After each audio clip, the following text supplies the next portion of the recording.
रात की उस भयानक बारिश ने रामलाल और नेकीराम के घर ही नहीं छीने थे, बल्कि उनके मन से बुढ़ापे का वो डर भी निकाल दिया था जो उन्हें कमजोर बनाता था। जब अपनों ने दुत्कार दिया तो इन दो दोस्तों ने उस रास्ते को चुना जहां कोई लालच नहीं था, कुदरत का रास्ता। उन्होंने तय किया कि वे गांव की गलियों में रहकर तमाशा नहीं बनेंगे, बल्कि जंगल की खामोशी में अपना वजूद तलाशेंगे।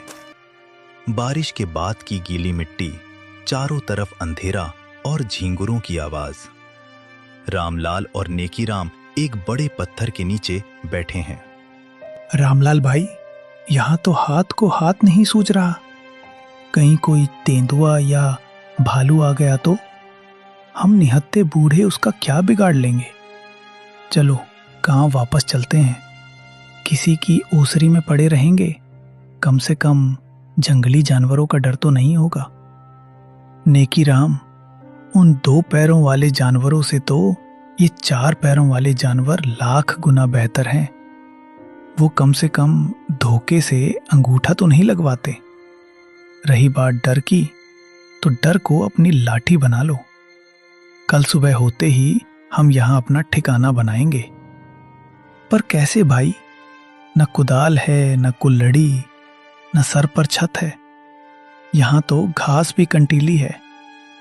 मेरे पास ये छोटा सा चाकू है जो मैं हमेशा सुतली काटने के लिए रखता था, और तुम्हारे पास वो हुनर है जिससे तुमने सालों मिट्टी को मथा है। हम हारेंगे नहीं दोस्त। अगले दिन सूरज निकलते ही दोनों काम पर लग जाते हैं।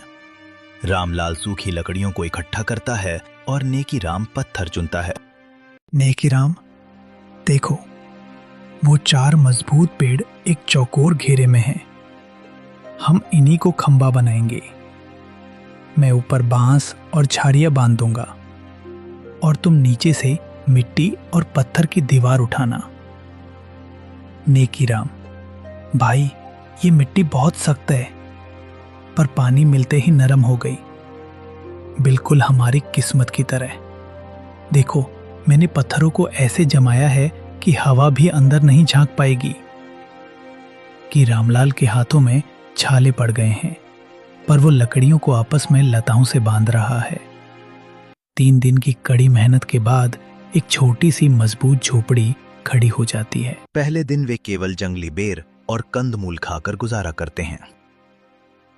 भाई, सिर्फ फलों से कब तक पेट भरेगा? शरीर में जान नहीं रहेगी तो काम कैसे करेंगे? धैर्य रखो। कल मैं गांव की सरहद तक गया था। वहां जो मंदिर का भंडार है, वहां सफाई हो रही थी। मैंने वहां से गिरे हुए कुछ सूखे बीज, लौकी, कद्दू, मिर्च और थोड़े से अनाज के दाने इकट्ठा किए हैं।